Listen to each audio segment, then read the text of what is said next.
Today on Kicks Chronicles, we chat sneakers and life with London Sneaker Club's very own Moses.PSD. We talk about the kicks he loved growing up. We also talk about elitism in the sneaker community. And we talk about how cancel culture is currently affecting the sneaker culture we know and love. This is Kicks Chronicles.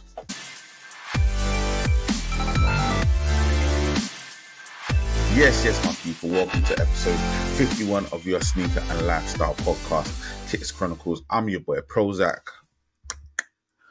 Welcome. Thank you to everyone that managed to catch our last episode with the one, the only Restock Reela, aka Riri. I still ain't got that nickname signed off, so yeah, forgive me, my bro. But yeah, if you haven't managed to catch that, obviously it's available on all digital platforms, digital podcasting platforms, YouTube, and everywhere you get your podcasts. So make sure to go and check that out. This week, we're talking life and sneakers with Moses.PSD. He's actually the manager of one of the coolest sneaker stores in London Sneaker Club.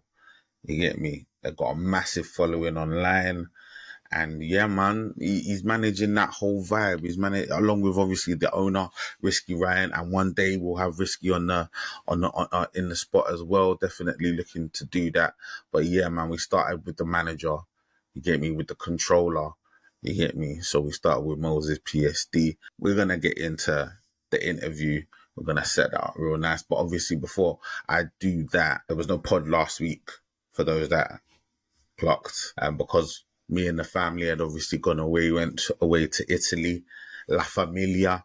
You know how them ones go. You get me? I had to go back to the old country and pay my respects, and I most certainly did check in.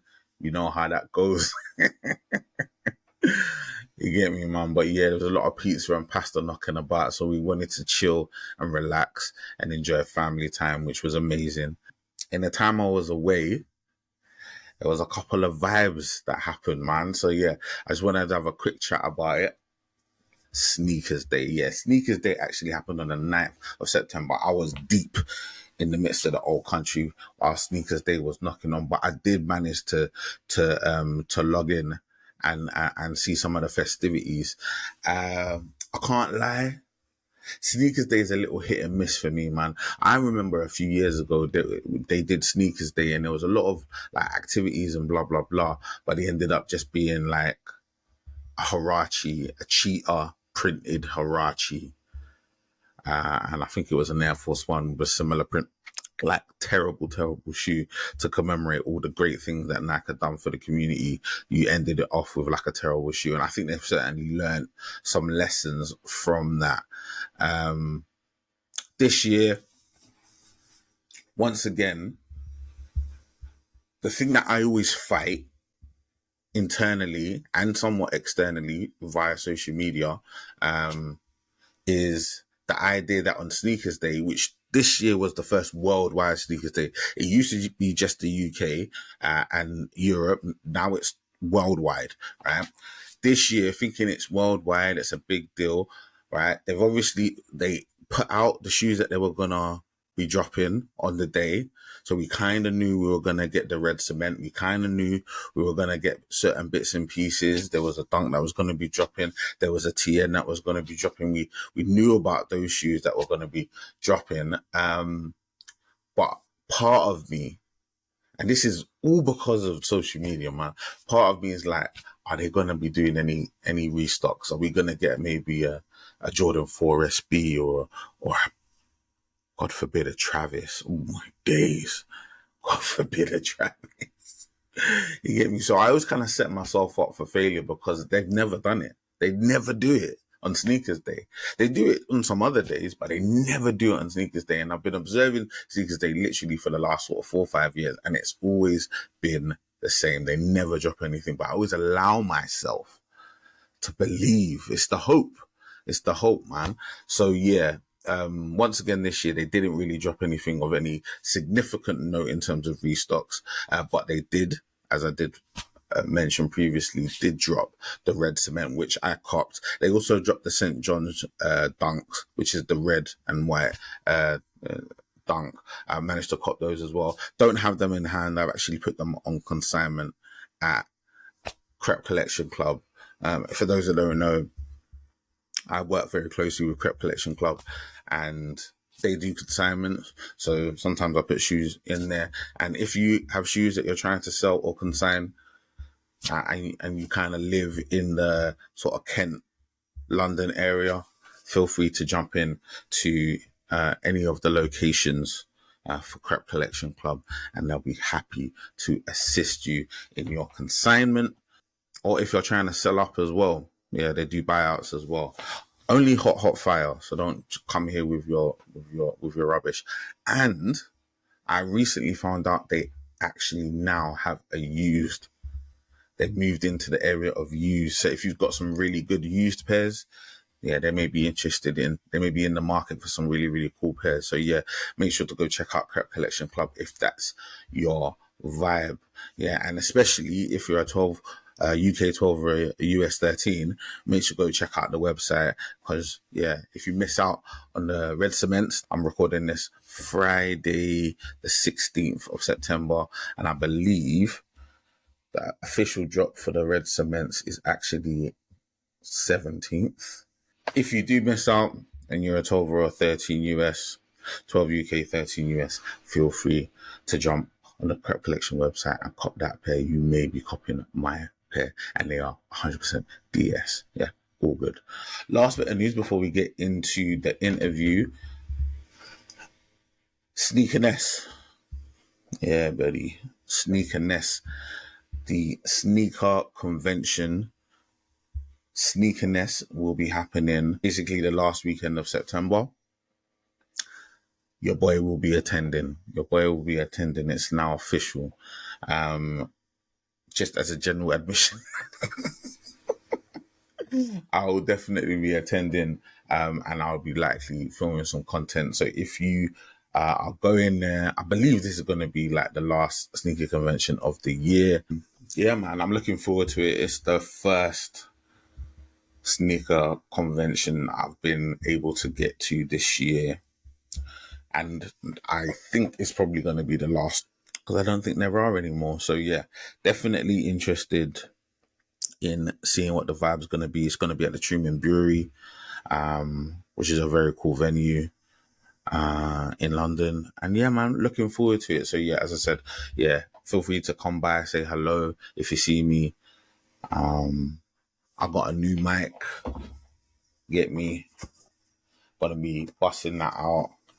Gonna be doing a little bit of content, likely for myself for this channel, and very, very possibly for Sneak Supply as well. But yeah, we'll see how that goes. But yeah, man, looking forward to that, man. It'd be a great opportunity to get out and about and see what the vibe is on road as well.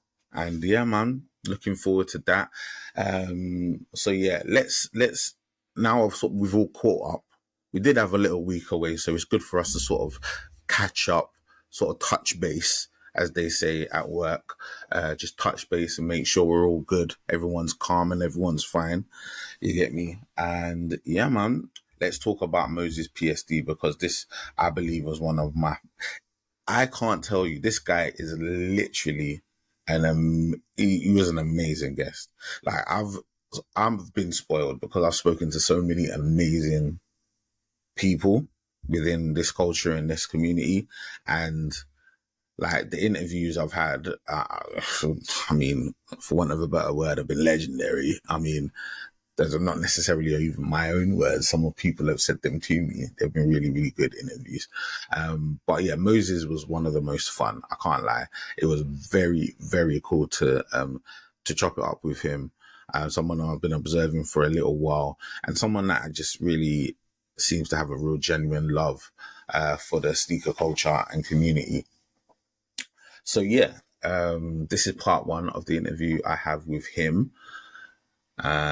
He talks about the kicks he loved growing up, especially draws attention to the Bred 4s, which is definitely a favorite of a lot of people. We do get into a little bit of the whole thing about elitism, and that kind of draws from the Bread 4, because some people have the opinion that the Bread 4, that is not actually its official name. The Bread 4's a real name is the Black Cement 4, right?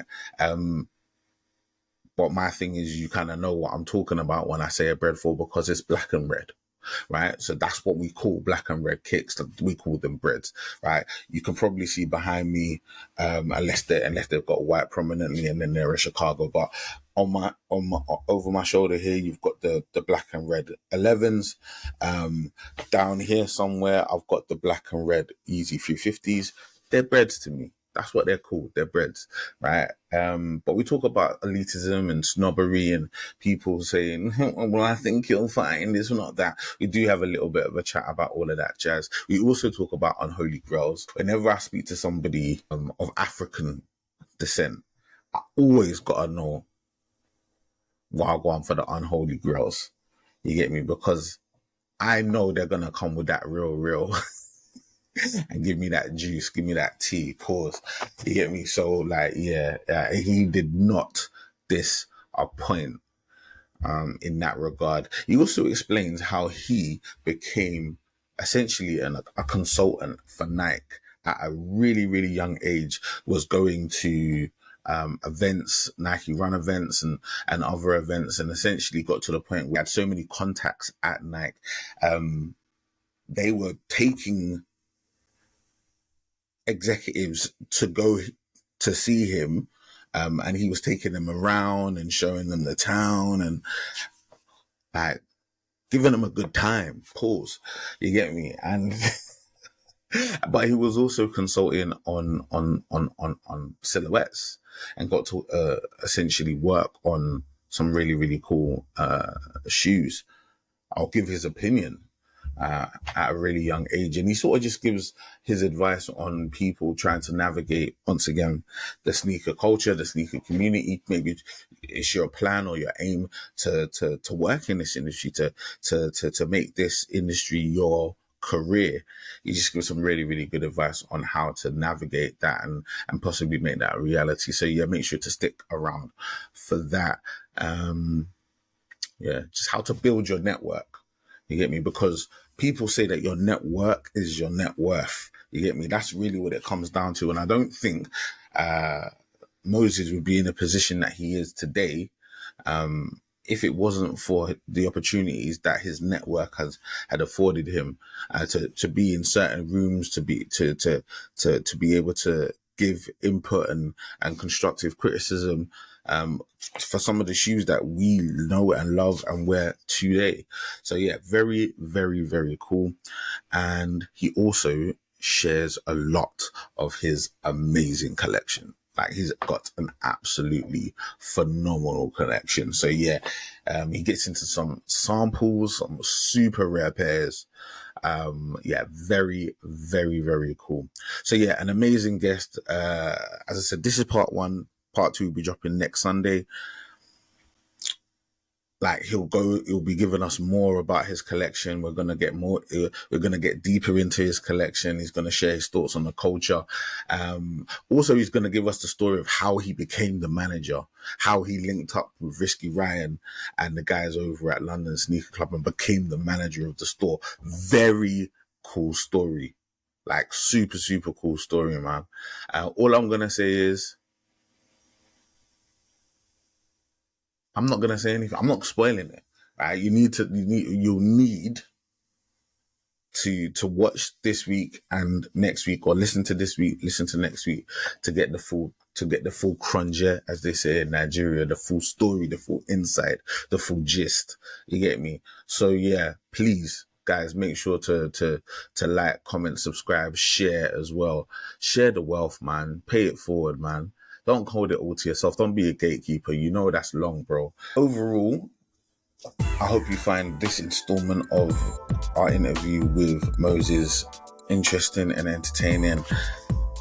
It was absolutely one of the best interviews I've ever had. He was such a great guy, such an amazing guy. And with all of that being said, I'm your boy PROZECH. This is Kicks Chronicles, and today our guest in part 1 of our interview is London Sneaker Club's very own, the manager, You get me? The controller. Moses.PSD. Enjoy. Yes, my people. Big PROZECH back again, and you already know what it is. Kicks Chronicles. We are here with another. Can you imagine another illustrious guest? Just pulling illustrious guests out of thin air. It's just happening. You get me? Your boy must have something about him. You get my man right here. You get me? LSE in the building. You get me? Moses.PSD is here right now. You get me, man? I'm very, very happy right now. Nige, man, West African connection once again. You get me, man? Doing his thing, making a mark in London. You get me, man? In the sneaker game, man. I absolutely love it. Bro, what is kicking? Not much really. Just kind of, doing my thing, keeping my head down a little bit, and yeah, having fun. Love that, man. We gotta keep our head down, man. We don't want too much attention, but just enough attention. Them ones there, bro. But yeah, man, it's an absolute pleasure to have you on the podcast. I feel like, I definitely needed to speak to you, man, because I love what you guys over there at London Sneaker Club are doing. So I really wanted to reach out. And when I saw what you and Ryan did on the Stockroom podcast, shout out to them boys there. I was like, I need to get them on, man. These men are gold right now. So bro, man. You know how we do on Kicks Chronicles, man. We like to take it right back to the beginning. So talk to me, bro. What was that shoe, that first love, the one that brought you into the game, the one that said you gotta have me? You know what? So I came into sneakers from a pure basketball perspective, through a love of the game and stuff like that, where I played first, and then I saw this guy, I don't know if you've heard of him, Michael Jordan. He was doing some cool stuff on the court, and I was like, oh wow, that guy's got some cool shoes Jordan on. Or Michael B. Michael Jeffrey Jordan. Yeah. Jeff, MJJ. That guy. MJJ, exactly. I think, I've heard of him. Yeah. Just watching some of his games, and obviously the highlights and stuff, because I'm still very, very young. I remember it was the Chicago Bulls versus the Cavs, that shot that he made over Craig Elo, I think, to win the first round of the Eastern Conference Finals. I think it was that one. Come on. And he was wearing the... That one's there, man. He was wearing the BREDs. I was going to go get it. But yeah, he was wearing the BREDs, the BRED 4s. For the old heads, I'll call it the Black Cement 4s, if you want to do that. Do you know what, bro? We might have a little chat about that bread thing, bro, because I saw what Lorenzo said, bro, and I'm not happy about that. I'm not happy about that, but like, I'm gonna let you cook, bro. Do your thing, bro. Yeah. Watching that, I remember I managed to finally get a pair, because I saw that when I was like maybe 11, 12, something like that, and then I didn't get the shoe until much, much, much later on, when I had the money to afford it and stuff. Because coming from an African household, we don't spend money on shoes like that. You don't. You know how hard it is to justify spending. I wasn't aware, bro. Yeah, bro. I didn't know that Africans didn't get down with the kicks, especially in them days. I didn't know that, bro. I thought just didn't spend money like that. So getting a pair of shoes is very difficult. Where eBay was my best friend. Going to car boot sales was my best friend. Love that. Love that. It was, and I still carry that now when I'm spending over a certain amount. Like, I'd probably say, like, maybe it was 2 years ago that I hated spending over like 3 digits on a pair of shoes. That I hated that. Where, like, I remember I found a pair of BREDs on eBay. That was my first pair of BREDs, and I found them for £50 with the box, and it was worn, but it was still a decent pair. 2012 BREDs. 2012 BREDs, and I found those. I beat them to the ground, absolutely destroyed them, and I got my use out of them. And then now I actually keep them at the shop, and they're completely destroyed. Like the sole, I took off the sole from the upper. I've used some of it for parts, for donors, and that's actually helped me out a lot. So always keep your shoes in case you need them for a donor or something like that, especially if they're past the point of wear and stuff like that. Keep the laces, keep the insoles, keep the as much as you can. Yeah. That's great advice. I think too much of what I think obviously because of the society that we're in that a very consumer driven society, so we focus so much on accumulation rather than preservation. I think there is a little bit of a art back now where people are thinking more about like thrifting and picking up sort of pre-loved goods and stuff like that, which is completely understandable and very, very good, obviously, for the environment. But I think what you said is really, really cool, man, especially considering the amount that we do invest in our kicks. It would be silly for us to like just beat them into the ground and just throw them away. If there are things that we can preserve and keep from the shoes that we can sort of use later down the line. Yeah, man. Why not, man? That's a great shout, the thing is, like, I love buying shoes that are as old as I am, older than I am, and these things they're not going to stay together for long. And it's just so nerve-wracking sometimes wearing an old pair of shoes and then just seeing it slowly get that hairline crack, and then you might see the bubble getting a bit cloudy. I've really got like 2 pairs, 3 pairs here right next to me that are just almost falling apart. And what's good actually is for my Yeezy, look, literally just this today, I got my donor for my Yeezy 2, which is the Nike Air Assault. And that's like the perfect donor for this bad boy, which is literally on its way out. So that's finished. Yeezy 2, man. That's a very cool shoe to me, boy. I like that Yeezy 2.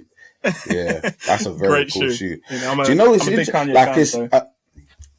I love that. We can talk about that as well. But when it comes to like things like, because this is the first time we've even talked about things like sort of using shoes to prolong the life of other shoes.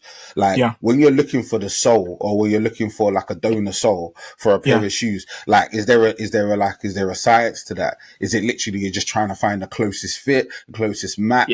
Or are there sort of industry standards? Usually there are industry standards for most shoes, I would say. But the thing is, this Yeezy is kind of like an amalgamation of all kinds of different shoes put together. And so that's why it wasn't as easy as which everyone says, just go get yourself a Jordan 3 sole. It's the same. Nah, I watched a video where some guy actually tried putting a Jordan 3 sole on it, and it was too wide. It was too shallow. It just did not fit at all. But when it comes to certain things like an Air Max or something like that, Air Max heads are usually quite lucky because there are Air Max heads and Air Force heads. They're usually so lucky because there are so many Air Maxes to get that you can find so many. And even if it's a case of, you can probably go into a Nike outlet and go pick up a pair for 30 quid. And then now you've got your donor sole, it's so easy. But if you've got something like a Jordan 4 where you already have to, let's say, fork out £200 retail for a pair that you're going to destroy and then pay £200 extra to get fixed, that's a lot of money. So it can be quite difficult. I've seen a lot of people do like the 85 Jordan 1s, which those ones can be very, very difficult to do because you would need the new release of the 85 cuts to do. So that's kind of helped, I think, for those guys. See them deeper lyrics there, boy. When you've been in the game as deeply, and with all due respect as Moses has been, bro, them kind of lyrics, bro, don't let any of that go over your head, bro. Just deep it all. Hit the rewind button, just let it go, let it sink deep, bro. Because it's not just a matter of, I put that one on that one and now, bro. You got what I'm saying? There's an art to this thing, bro. There's an art to this thing. Yeah. With all and due it's respect, difficult as well sometimes because it. You need to go in. Sometimes the air bubble is different. It's a different shade, and that's sometimes very, very, very difficult to navigate because you'll need to find the outsole and then the midsole and then put it on together, and then they might, and. This is shoe surgery. This is shoe surgery vibes. Honestly, yeah. Them ones are embarrassing bodies where people come with their embarrassing kicks and try and put them all together like surgery or whatever. But bro, let me holler at you because obviously the shoe that brought you into the game, the shoe that gave you I'm saying them heart flutters, bro. That was the bread, bro. And then Jerry Lorenzo recently said, if you call the black and red colorway BREDs, you're not a true sneakerhead. Bro, what is he talking about? Just explain that for a novice like me, bro. What is he chatting about, bro? Bro, you can, you know what I'm talking about. If I said bread, doesn't matter. 100%. You know what I'm talking about. A playoff, bro. It's black and red. We just for fun call it the bread. You know, unless you want me to go by the color code on the side of the box and be like, okay, I'm sorry, like, what is going on here? Like, you know the grape fives or the Bel Air fives. Let's say the Bel Air fives. Yeah. Does it say Bel Air on the side of the box? No, it's nothing to do with it. No, it has nothing to do with that. You know, I was saying he wore them in the show, and this is it. No, but the thing is, one of the amazing things about Kicks, right? Like, little tangent, but we will come back to it because it will make a point. Cortez yesterday basically said that they caught a lot of botters when they dropped the 95s. So they've got a bag load of kicks that they're looking to drop, right? I'm going. And Clint came out and said, them ones there, right? And Clint said 110s for 110. So what's the name of the shoe? The shoe is the Air Max 95, but in the UK, we call that shoe the 110. The reason we call it the 110 is because it cost 110 originally, right? That's for us. It's colloquial, it's locational, it's romantic, it's nostalgic, it's what we call the shoe. Because when we were growing up, that's what it cost. That's it, bro. And but it's not a thing of, bro, you call it a 110 or you call it something else. That means you're not a, bro, if you call it a 95 or a 110, bro, you're not losing, bro. You know what I mean. So people know. Come on, bro. That's what we're talking about. Just for the viewers. This is it, man. Yes. Thank you very much, man. It's a very difficult thing to navigate. I'm too young to call it 110. That's the issue. You know, I've got no business calling it a 110. You know, most people don't know this, but I was born in 2000. I'm 23. I've got. Sorry. Just before you continue. Before you continue, Moses, right? Yeah. I'm gonna just mention a couple things, yeah. First of all, I know you're a Nigerian man, with all due respect. Yeah. I'm not Nigerian. Oh, okay, you're not Nigerian now. No, I'm not. Mom's from Ghana, dad's from Uganda. East and West. Yeah. This guy's too much, bro. Master was born in 2000. 2000 minus how much? I respect it, man. Yeah, man. You're fresh still. Yeah, you're fresh still. Yeah. And I think I must be only and to be honest, I think I'm only a couple years younger than you. Oh, yeah? I think I'm only a couple years younger than you. Them ones there. Oh, yeah? Okay. 01, 02, what are you saying? But no, I can't remember officially, but I know my mum. I know my mum's still fresh. She's still doing her thing. Shout out, mumsy. Yeah. So yeah, man. I'm just big for my age, bro. Them ones there, man, advanced. Oh, you're like them ones. I always said. You're like one of those African footballers that comes to Europe, and you're 15. It's like one of those. Man, like Obafemi Martins and that, bro. Hitting the ball with the kind of velocity of a sledgehammer, and I'm telling you, I'm 16. Yeah, them ones there. That's me. That's Four me. Kids. That's me. For real. For real. That's Samoa Jan and that, man. Yeah, you know it. Yeah. Call me Luis Suarez. Oh, my thief. Yeah, Too soon. I can't be making those jokes. Yeah, bro. Come on, bro. You're Ghana and Uganda, brother. You're saying that kind of name, bro. That name is, to be fair, yeah. Like, I know this is obviously once again a tangent, bro. But yeah, I've said it before. I probably would have done the same thing. Just being honest, man. For the country, with that kind of stress. This is the reason why them kind of countries do what they do and they win when they have to, bro. Because they're ready to go where certain men are not ready to go. And it's fair. It's annoying, but we had the chance. We had the chance and we lost it. And even the last World Cup, we had the chance to rectify the thing and we flopped it. You get me? Andre, you know what you did. You know what you did. You know what you did. What kind of a penalty was that? I'm just leaving it there. Right? Bro, what year were you born? This, bruv. What year was I born? Yeah. I don't know if I've ever said that officially, bro. Ooh. You get me? I just, yeah, no. I just keep that quite close to my chest, you know, because I don't know who's watching. You get me? Okay. I don't know who's watching, man. I don't know who's watching, but the truth is, the mystery's good. I was around to call the shoe a 110. Okay. You get me? Like I came to meet the terminology 110. You get me? So I'm of the era where, my brethren would call it a 110, or my older, let me say, my older would call it a 110. And I'd be like, that's a 110. That's a you get 110. me? And that's where we were. You get me? Like, so for me, a 110, that's fair. You call it a 110, that's for us. Fair enough. Cool. If you call it a bread, that's cool. You get me? That's cool. What's all this elitism and snobbery in sneakers, bro? It is. I mean, I don't like to ever blatantly say, if you do this, you're not a sneakerhead. I will normally do the thing. I mean, I don't really do it, but I will normally do this. I don't know. Oh, I don't know if you remember, Wale said this tweet.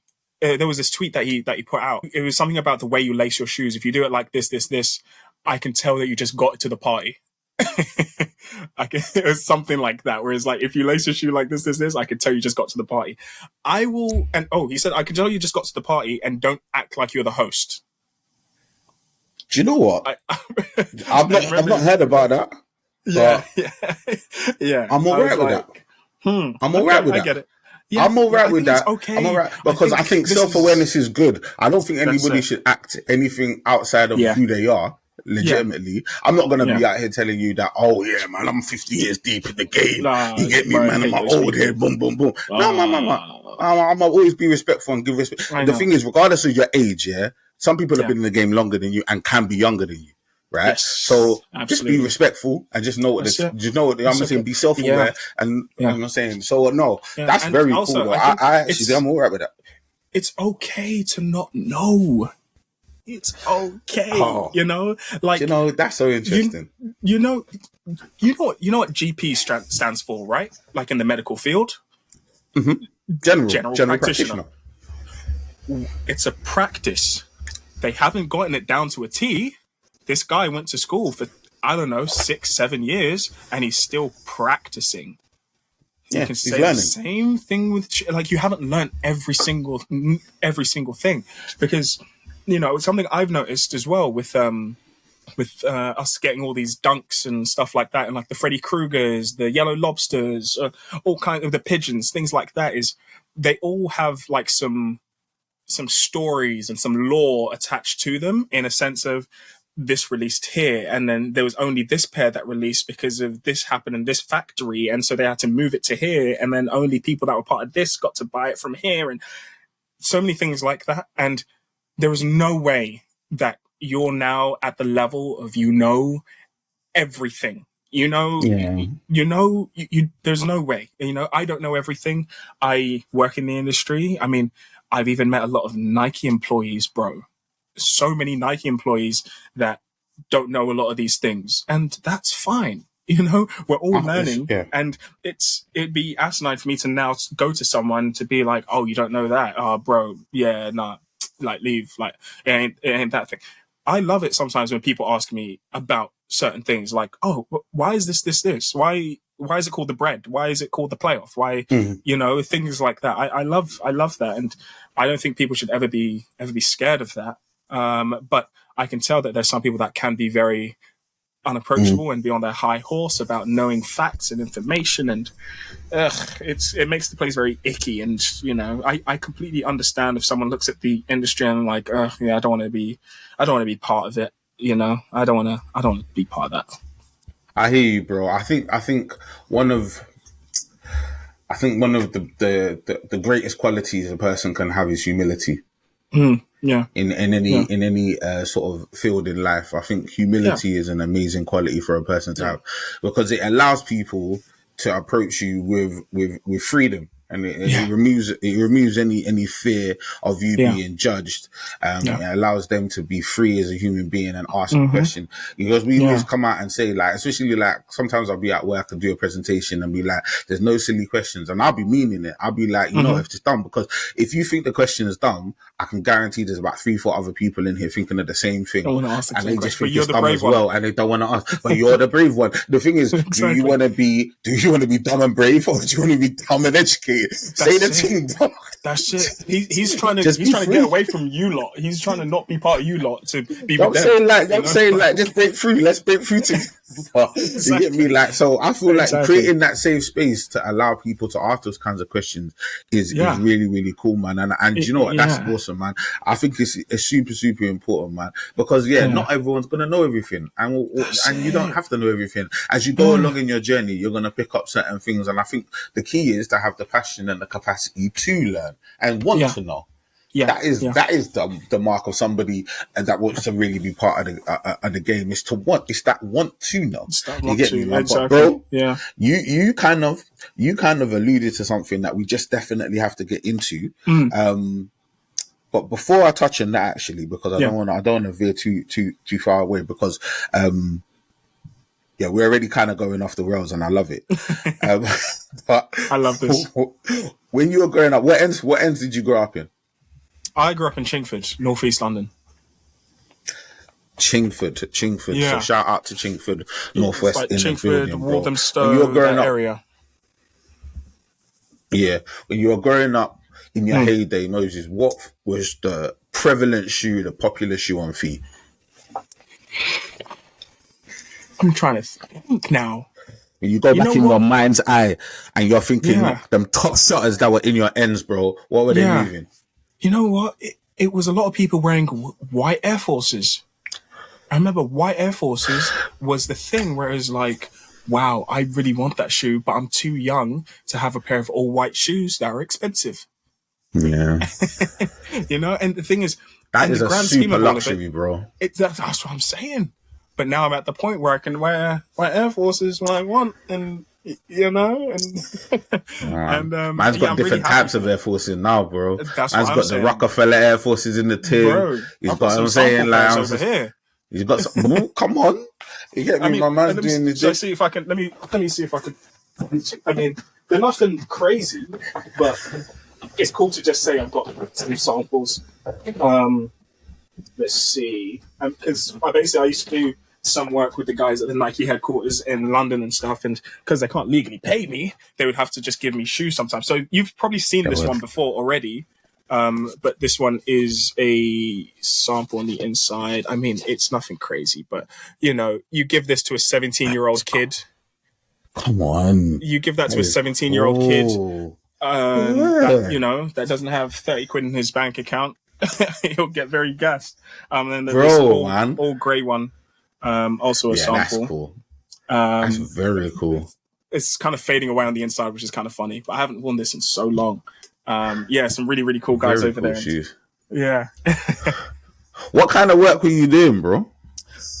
So like whenever people from like the world headquarters would come over from London, I would oftentimes meet them, and then we would talk about product, and there would be like a lot of consumer insights and stuff that I do with them. And then I would sometimes even connect them to certain people to talk to in the city. If they were looking for people that collected this, I would put them in contact with those people.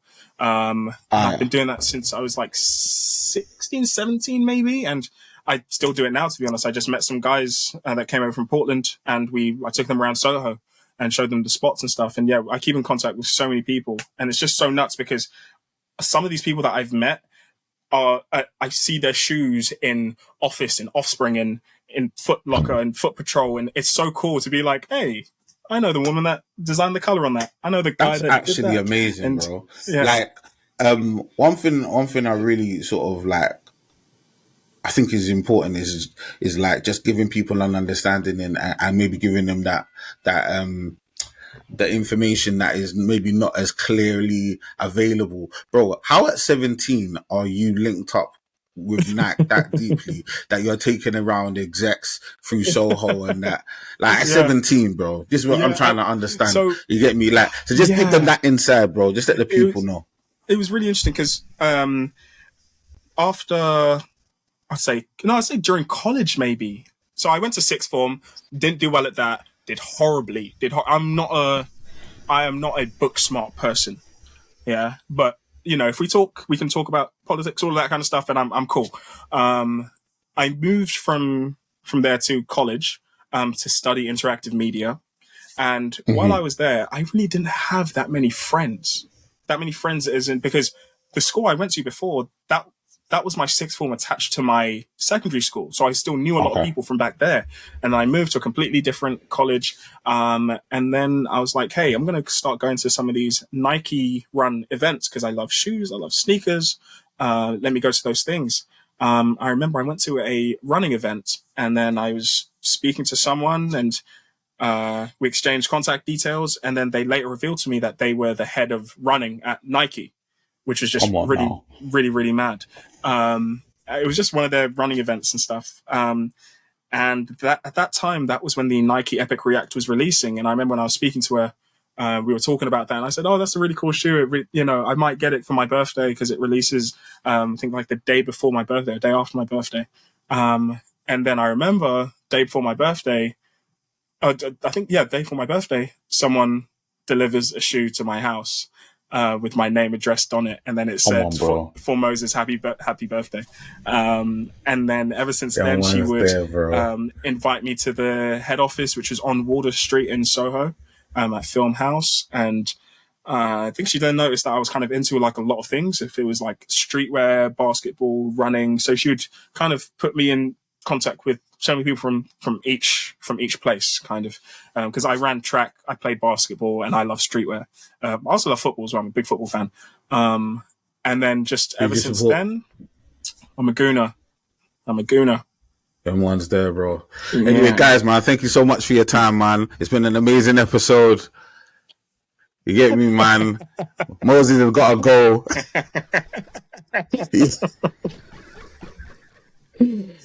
Big up all you man there, man. All you red goons, yeah. Shout out to you, man. Joke. That's jokes. I interrupted, please. Yeah, no. You know what? You're allowed to, bro. It's been rough.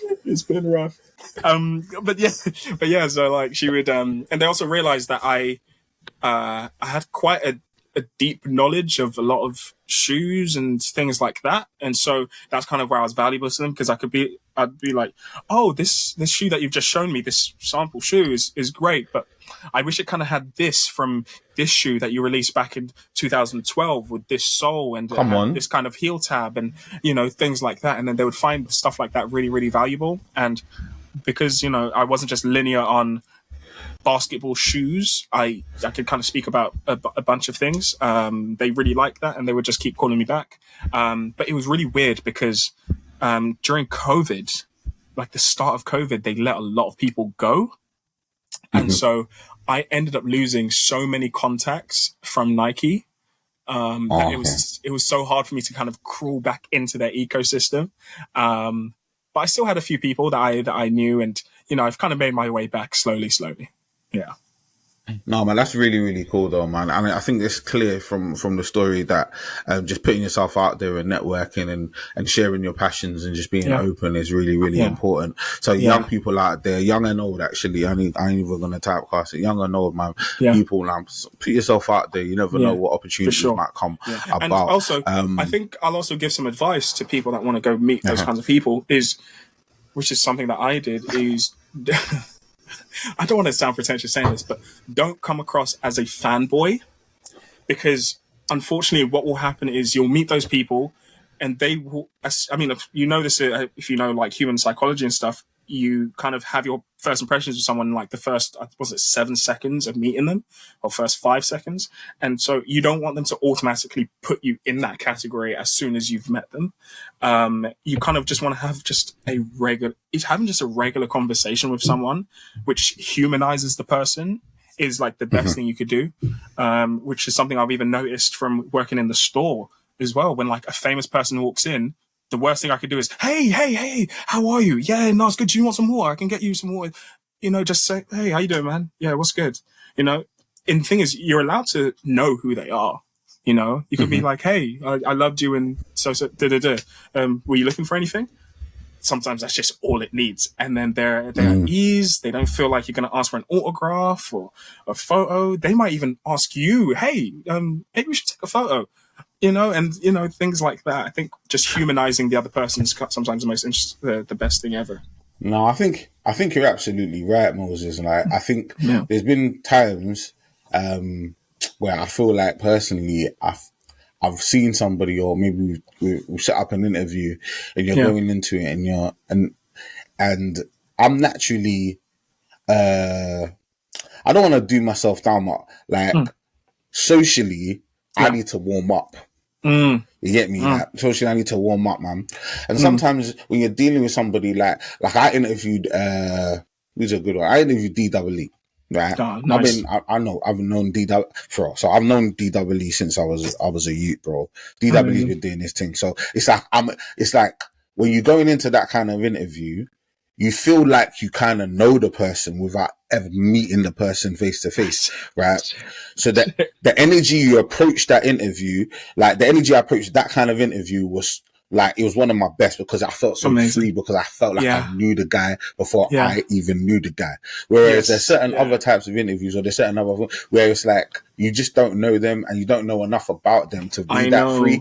And I feel like sometimes I just need to like take a step back and take your advice and just humanize them and just be like, because when you're free, when you yourself are free, and you allow yourself to be confident, you allow yourself to flow, like it does come across, and then you don't find yourself in a situation where people think, is this guy putting on a facade, or is he just he's just geeking out just because he thinks that's what I want to see or want to hear? It's a weird thing sort of thing. And and this is it, man, especially when they 100%, 100%, man. People be calling people out and just be like, "Why are you acting like that, bro?" It's important lessons to learn.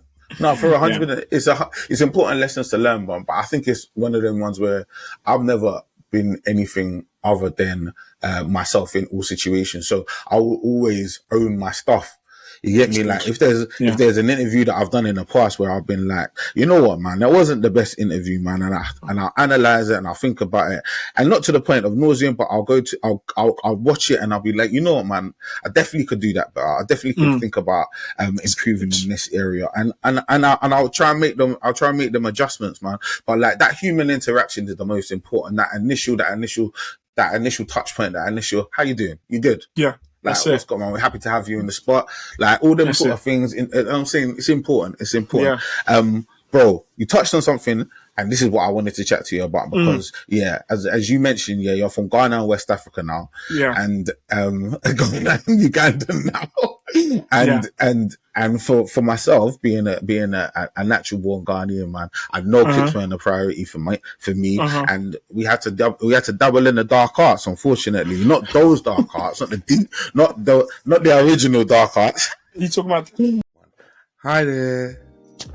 So nice to see you. Sorry to interrupt the pod. I'll be literally 30 seconds. I just wanted to say thank you for being here. And also, if you enjoy the pod, make sure to like, comment, subscribe.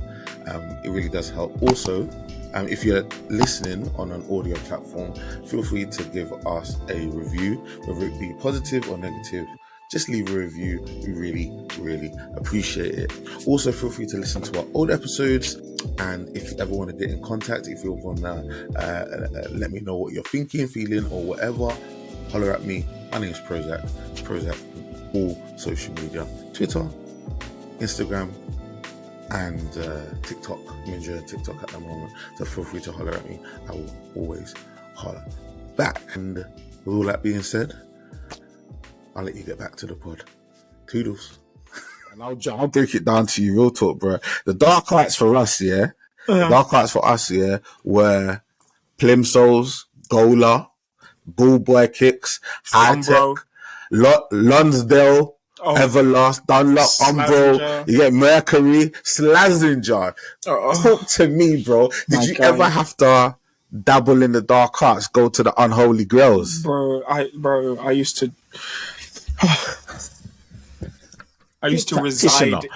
reside in the dark arts, where I used to. Bro, you lived in the dark side. You were on the dark side. I was there, bro. I was there. I was with you. Yeah, mate. It was horrible. You know, those times it was horrible. I used to.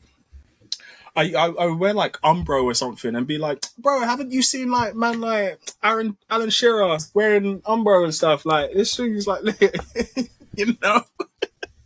I would have to justify it. I would have to justify it, you know. Trying to justify, like, oh, bro, it's while at the same time, while Nike's making these sick like Joga Bonito ads with like Thierry Henry and like, you know, Ronaldinho, and then I'm here like, but no, I got Michael Owen though.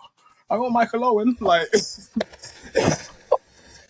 you know, yes, he's won a Ballon d'Or, but like, who cares?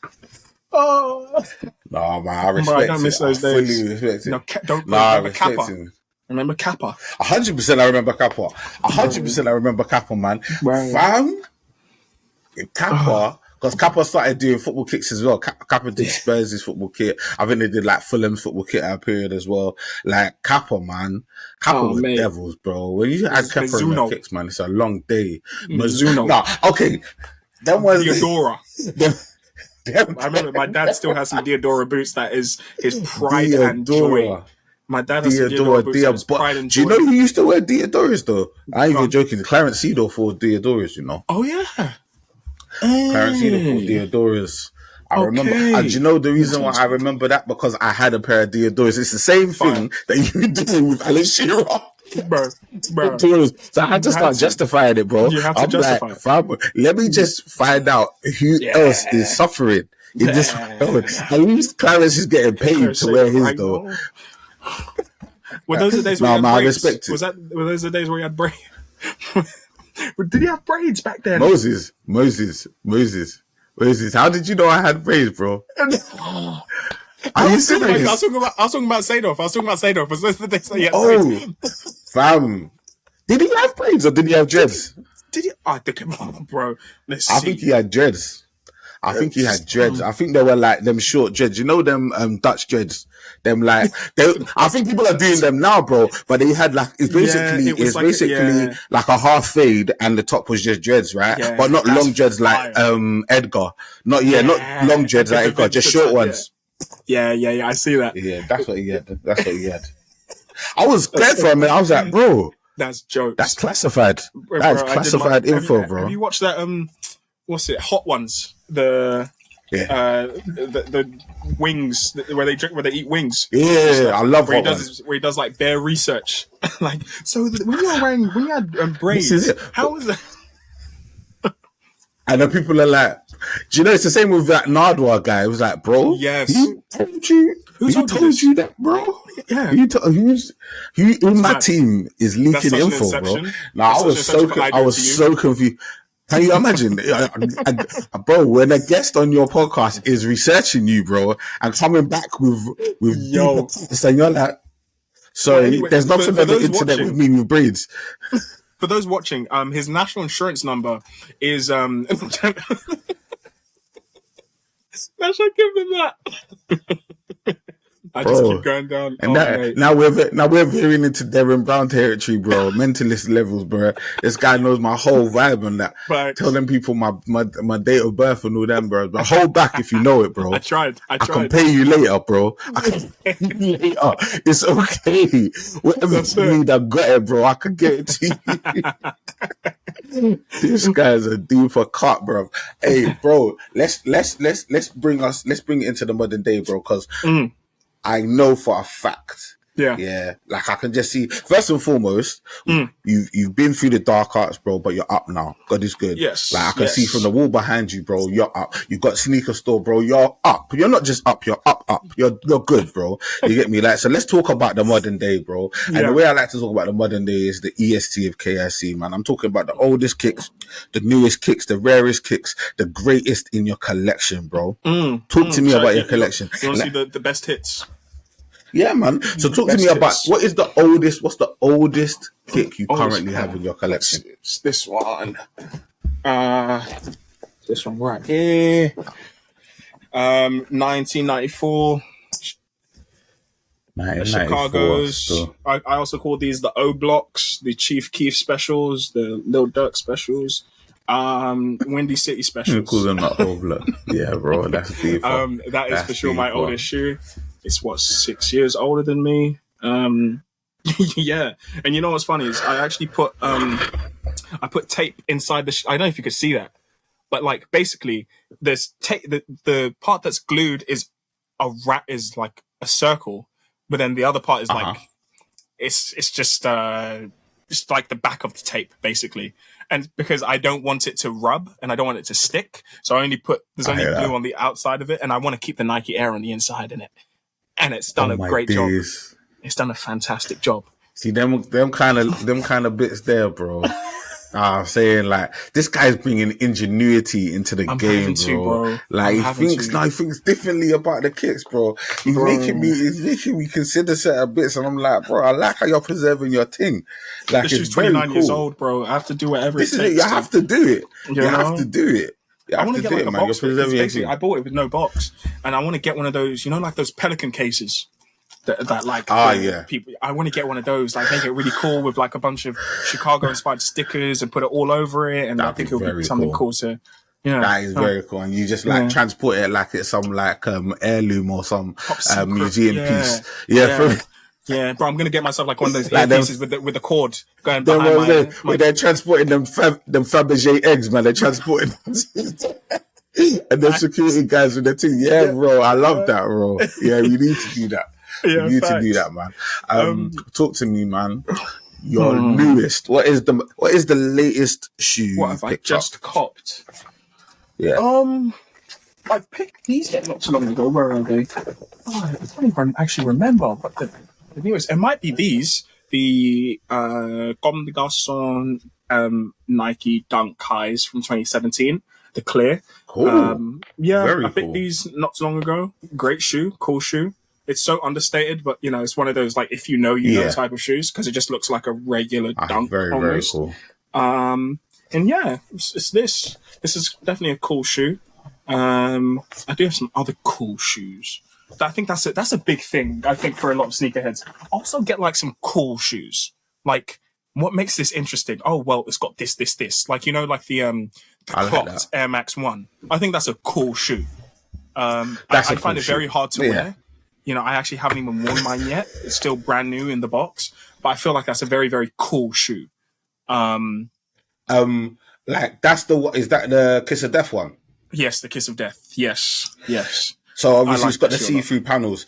So you're thinking like with that shoe, like. Because I'm married, my wife has got so there's one shoe that she's got like it's like a sandal type shoe but with a heel, but it's got that kind of that plastic see-through kind of vibe with it. The thing, and it doesn't happen with her, but I've seen it with other people. Like what can happen is your feet can start perspirating and like it can start like fogging up, and that's the reason why. Then what condensation? The condensation and wait, should I get the shoe so people know what we're talking about? please grab the shoe, bro. Them kind of shoes there, bro. Like I feel like they're like almost like they're not. I don't want to say they're not practical, but they're not practical, bro. Even as a person, they're not practical. It's not practical. It's a very cool shoe to have and a very cool shoe to look at. Yes. But like to wear, your sock game would have to be so heavy. Bro, it would have to be as out well. This world, bro. So there.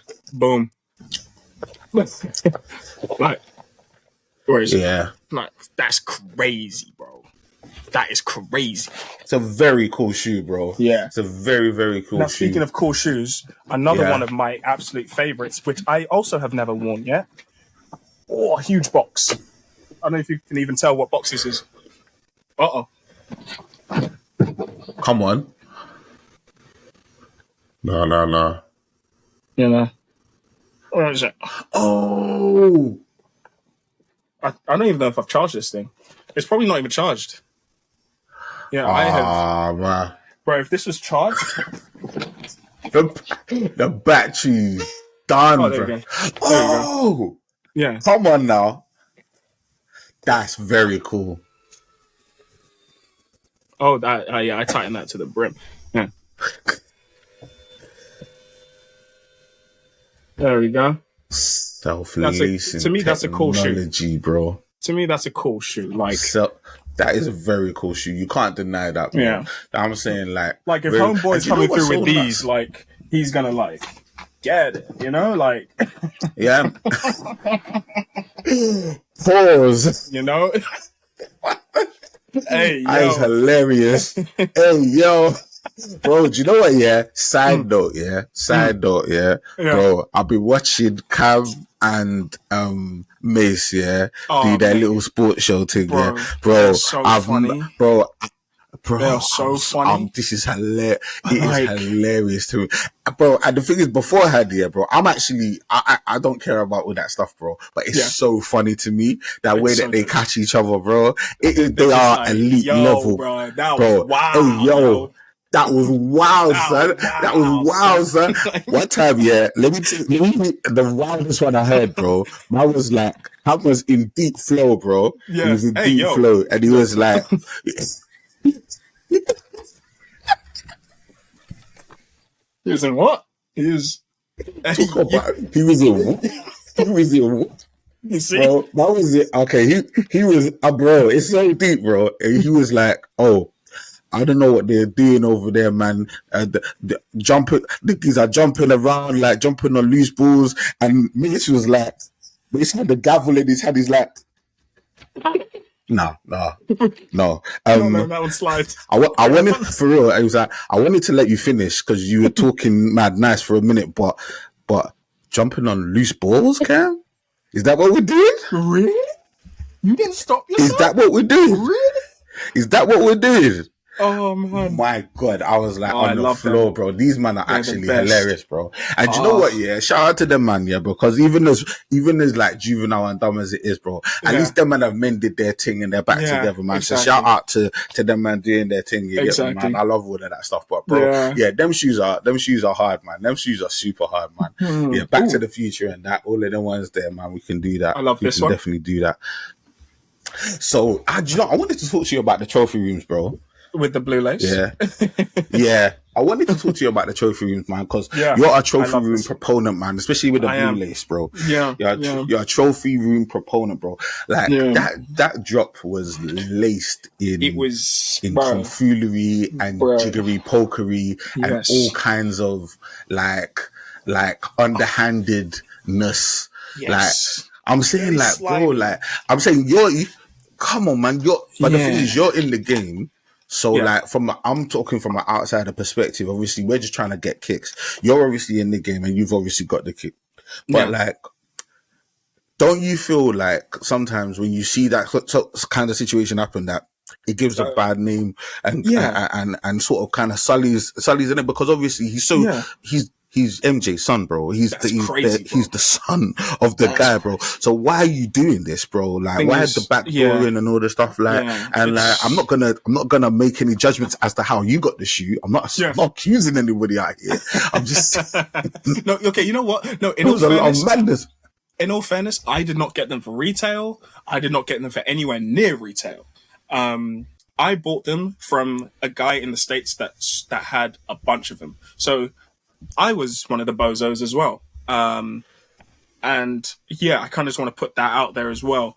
And it was a very, very slimy release. And it was just so mad. The volumes that I was seeing some people get, like, it was crazy. Some guys with hundreds of pairs, some guys like, it was mad. And it kind of did ruin the release of the shoe. Because thing is, with this shoe, it's one of my favorite shoes, because of the story attached to it. The looks are cool. You know, the looks are cool. I like the frozenness of it and stuff like that.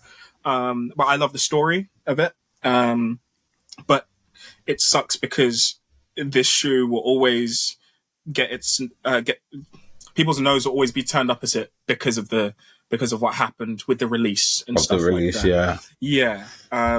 It's a shame. It's a shame. Yeah, it's a shame because it's a thought great story. I think the shoe is the story is amazing. That I saw, but the shoe itself, I think they went.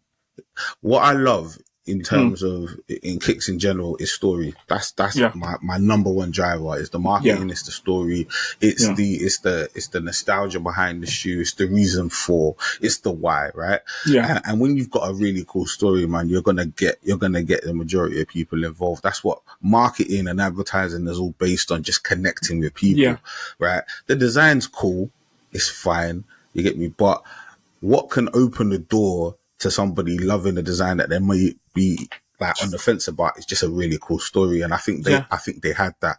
But then when you've got such a terrible release, it kind of creates another story. Yeah. Do you know what I mean? It's kind of mad. There's another story attached to this, which has a negative connotation where I don't necessarily want to be associated with the shoe. But that being said, the shoe itself is not responsible for that. That's the thing. So I'm saying, like, the shoe did nothing wrong. The shoe is just a shoe. It's like some of the stuff where people are like, oh, Kanye said that thing about that social group or that racial group, so I'm not gonna wear his kicks or I'm like, okay. Yeah. What did the shoes do to you, bro? What did the shoes actually do to you? I'm saying, I know Kanye's but I'm saying, like, I know Kanye's can be, I mean, he can be a little bit rambunctious. He's hard to defend. Can be a little. I'm saying, like, he's like that little brother that just can't hold his mouth, bro. He's one of them ones there, but bro, like, when you're on the edge of genius your whole life, it's hard to just keep your mouth shut sometimes. And he just said some wild stuff, bro. That whole situation was so crazy because you can tell that he was trying to get out of the contract. At first, he'll be like, all right, I'm wearing Nikes now. Oh, he'll just be like, oh, I'm just going to wear the court purple Jordan 1. And then Adidas were like, no, we'll keep him. And then he was like, all right, well, that's not working. Let me mention that North wants to wear a pair of Nikes in my song. Okay, well, that didn't work. Okay, let me go against their executives. Maybe that's where I'll get him. No, that didn't work. And he was like, all right, to hell with it. I like H. You know, H is. I'm a fan of his. I like him. And then they were like, all right, you're out.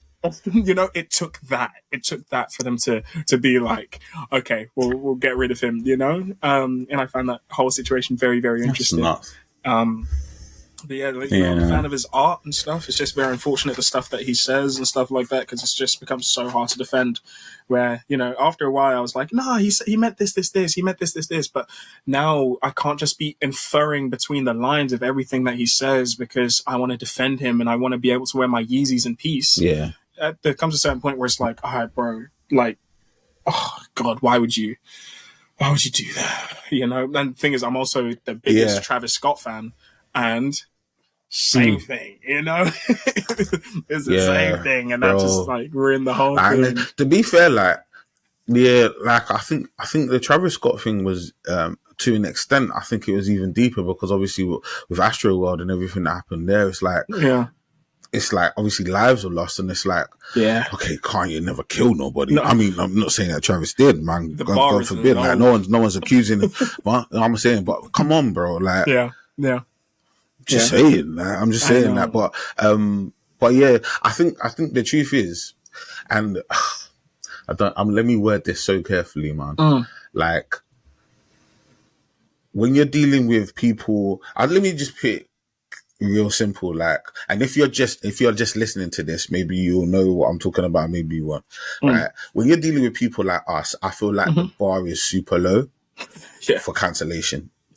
It's like people are looking for a reason to cancel us. You get me? Like, and there are people in history, recent and further afield history, that have done atrocious acts in like to extraordinary degrees, and we're still rocking their clothes till today. And we're still wearing their perfume and their makeups and we're still and driving buying their their cars, bits and pieces, like, you and know, Mercedes-Benz, Hugo driving Boss. it. Exactly. You know, This is it, man. Armani, I think, was the Hugo same. Boss, a big one. I'm saying Chanel was there. She was Chanel, Coco Chanel. I'm saying her certain story people is were in very there. interesting. Boom, boom, boom. Very, very, very interesting. Very, very interesting. Very, very interesting. Yeah, so it's very like, interesting how we just pick and choose. You've got that. Yeah, bro. No. It's just, I feel like our bar's so low, and that's the reason why I always took the stance of, fam, just wear your kicks, don't get involved. Just like, because like, why are we taking such a strong stance based on the words that someone says when people have actually done things, bro, and actually lived and associated with certain parties and boom, boom, boom, like, but also and had certain ideologies. Yeah, but I think also for people watching, I just hope they know not to justify though, not justification. Yeah, exactly. Boom. It's just that 100%. Yeah, that's such an interesting, weird thing to navigate as well. You know, where almost do we draw the line in a way? I'm still trying to find that place. You know, I haven't worn my Tom Sachs shoes in months. You know, that's a massive one. That's a massive one, man. I was talking to somebody about that recently, and obviously, like, when you read the stories of what was going on in the company, it's like, fam, in 2023 and 2022, these things are still happening. Is it like, what is going on? Like, I know. Is it just a matter of like, oh, people just respect his genius so much that they don't want to tell him, stop being an idiot, bro? Yeah. Like, I'm saying, protect the bag, bro. Protect the bag, bro, at least, of anything, bro. You know all the deals that you have in place, bro. You're a talented dude, bro. You don't have to be rolling around the spot naked, bro. I know. It's mad. I'm artsy and I'm a genius, so I roll about naked, bro. Protect the bag. He's got the thing is, what he needs, is a breath from Southeast London. To be like Maggie, coming, first of all, hey, yo, all of this is wild, son. Right? First of all, and secondly, bro, protect the bag. Protect the bag, protect the bag. Put some clothes on. Put some clothes on and protect the bag, man. Just be sensible, bro. You're walking around in your boxes at what cost, bro? At a big one, huge one. Like, this is crazy. Like, but what are we doing here? This is crazy to even do that, to just ruin your legacy, and also just making people feel uncomfortable in general. Because like, that's just, God, disgusting, bro. So obviously, So this is a massive. So like, okay, you've got Tom Sachs, You like, is there a statute of limitations? Is it like, I'll give it a couple of years, let it die down, and let me break them Mars yards out? I don't know. You know, the thing is, I got the shoe. I loved it. Gave it to my old man for a bit. He loved it. He wore it every day, and then I had to go to him. Dad, I like that. Let me draw that back. I'm sorry. I don't want some kids coming up to you like, do you know? For real.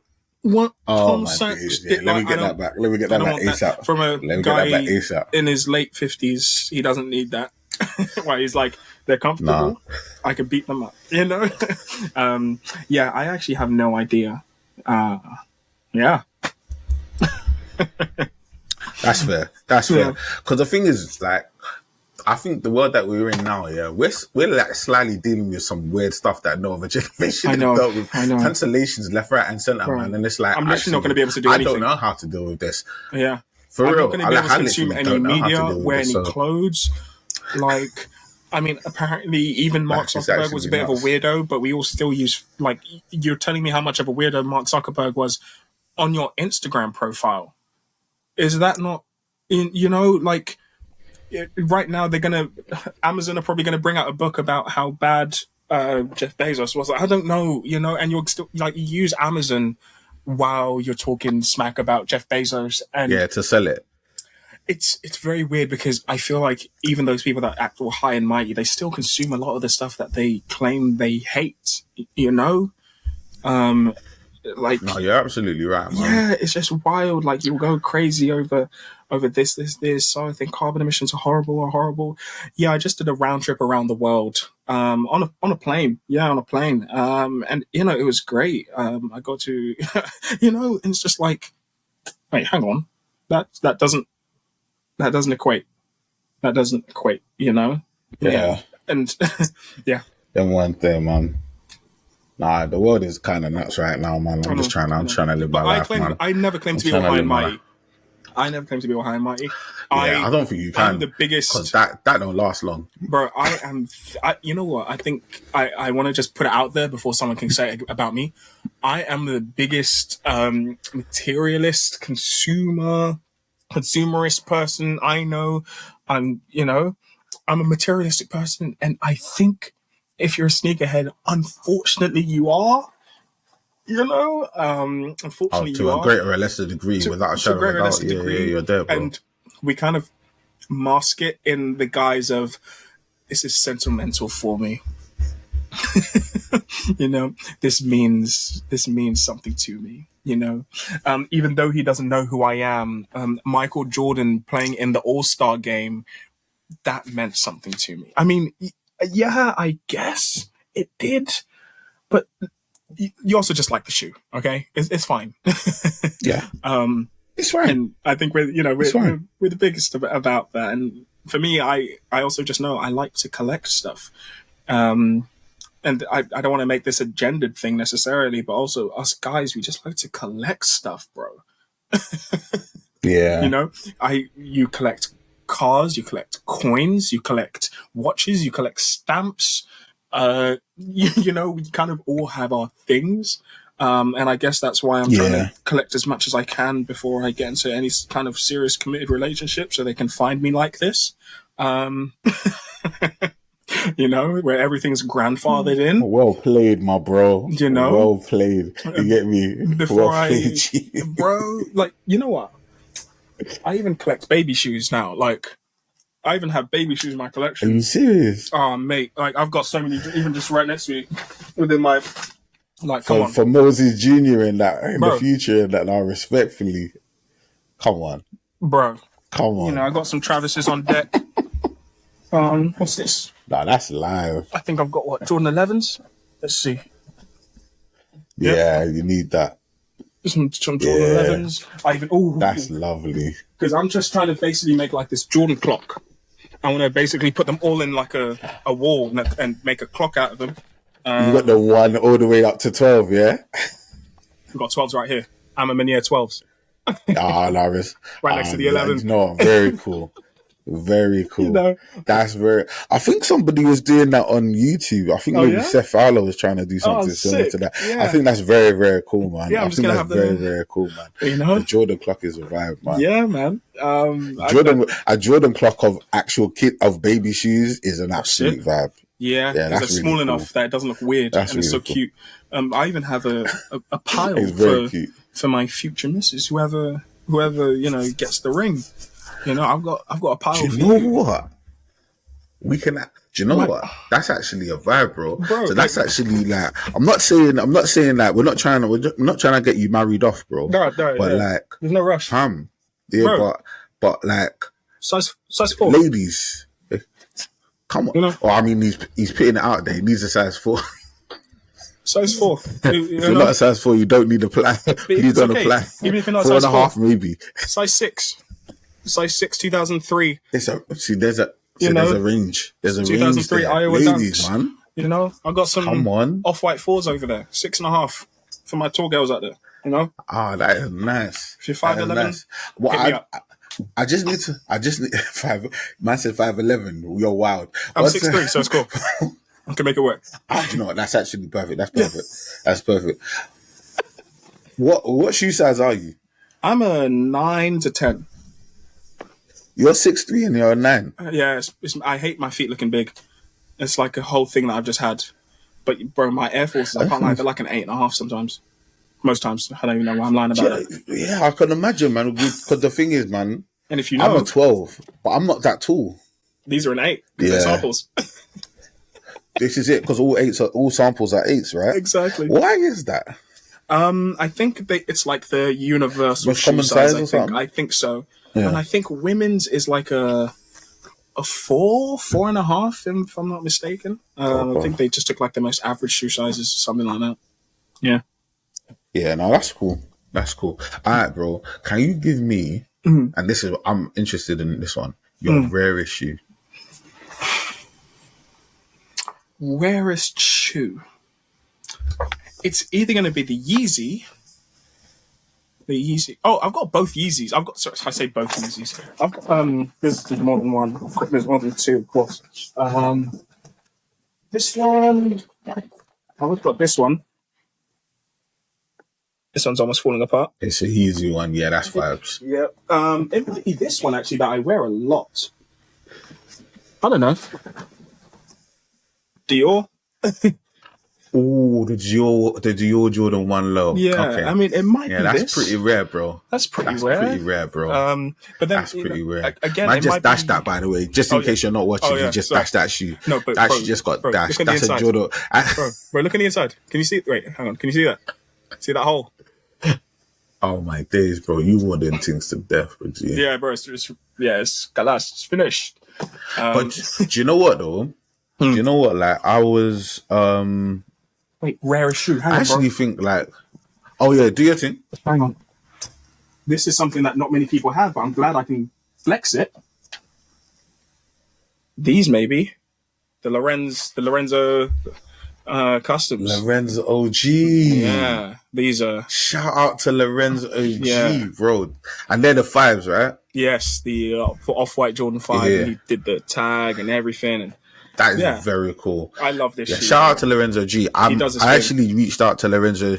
Reached out to Lorenzo G a couple weeks ago on IG, bro. It's so like I don't know him, but I've spoken to so many people that do know him, and I was like, bro, I feel like I know you. It was one of them ones where I was like, bro, I actually just need to reach out to you and tell you how much I appreciate what you've done, bro. Yeah, like it's such a cool guy. Just come back to me within seconds. It was like, I appreciate the love, my G. Yeah, I think I'm gonna ask him to come on the thing. Would you recommend?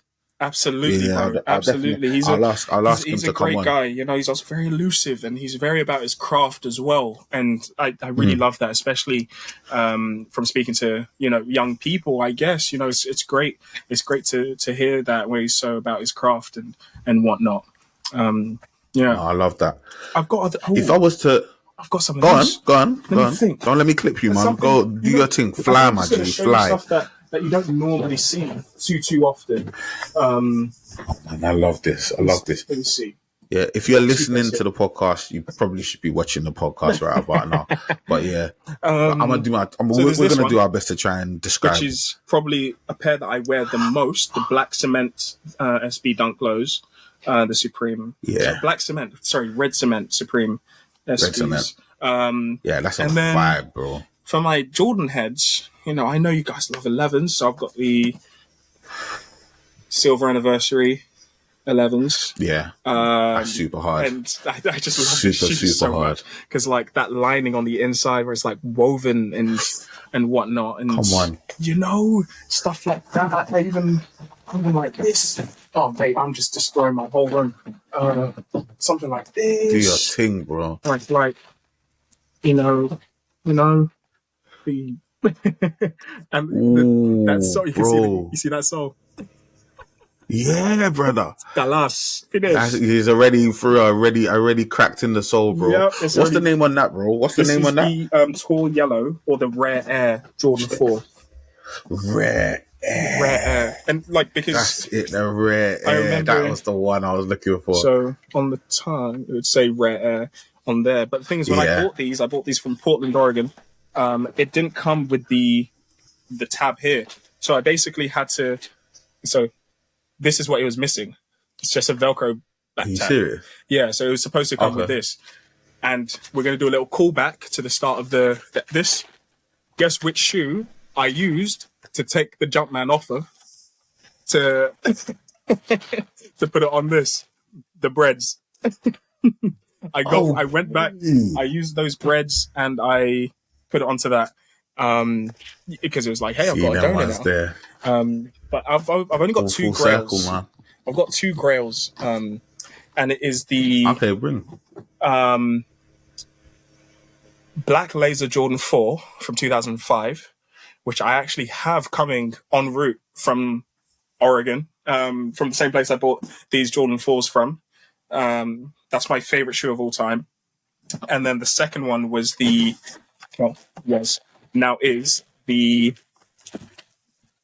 Jordan 6 Dornbecker. This is my second, probably maybe first, second favorite shoe of all time. Joint first, I don't know. Just because the details, the craftsmanship on this, and also, of course, the story. The story, yeah. You know, the Dornbacher Foundation, the Children's Hospital. It's very, very cool. It's very cool. Yep. So I found these for a decent price. From them kids can knock up. Them kids can knock up a. Bro. Them kids can knock up a cool kick, bro. They know what they're doing, bro. They know what they're doing. I don't know what they're doing over there, but them kids know how to knock up some kicks out. Right. Like, I've been looking at this. I'm like, this was made by a 12-year-old. How? Bro, like, how did he do it? I was saying, hit after hit. Literally. Even the details on the inside and on the back of the shoe, and you know, even up here where it says like game time, and you know, it's just absolutely amazing, and I just love what some of these guys have done. Speaking of stories, I mean, I love this. You know, it's nothing too crazy, but you know, I do love these from the concepts. The concepts, you know, and stories of Woodstock.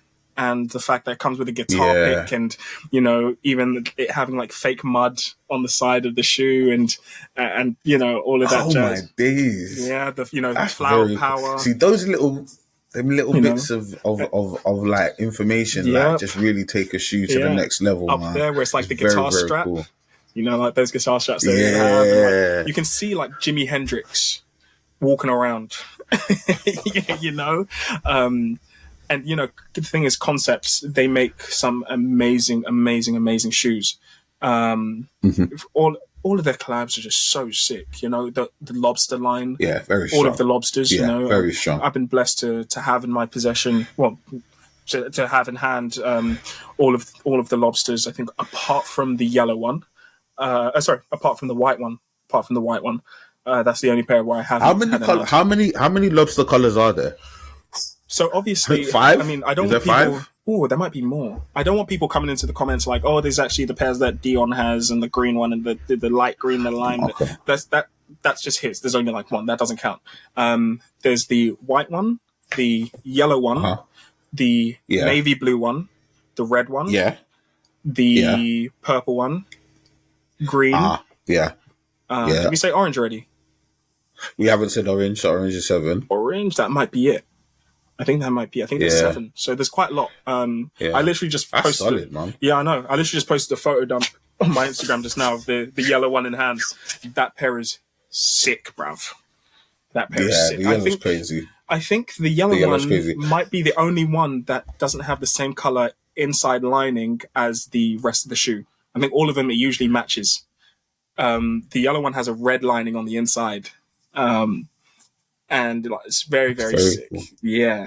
I think I saw a video. Shout out to Josh. Yeah. I think he recently came down to your store and was doing like, he was on like a hunt for like the rarest kicks, and I think you showed him that shoe. Oh yeah. And I was like, yeah, I think you did. If my memory serves me. And nice. I was like, bro, that shoe is crazy. It's crazy for a store to just have it in just to have it, shop. bro. Yeah, especially in the UK, because that's something that we're really trying to do. You know, at least have those kinds of things where it's like, oh man, I'm really looking for a Freddy Krueger. Where it's like, oh, London Sneaker Club has one. You know? Yeah. Yeah, that's no joke. For listening to this episode of Kicks Chronicles, please make sure to like, comment, subscribe, share, rate, review, and all that good stuff. And remember, full video version is available on YouTube, audio versions available on Spotify and Apple Podcasts.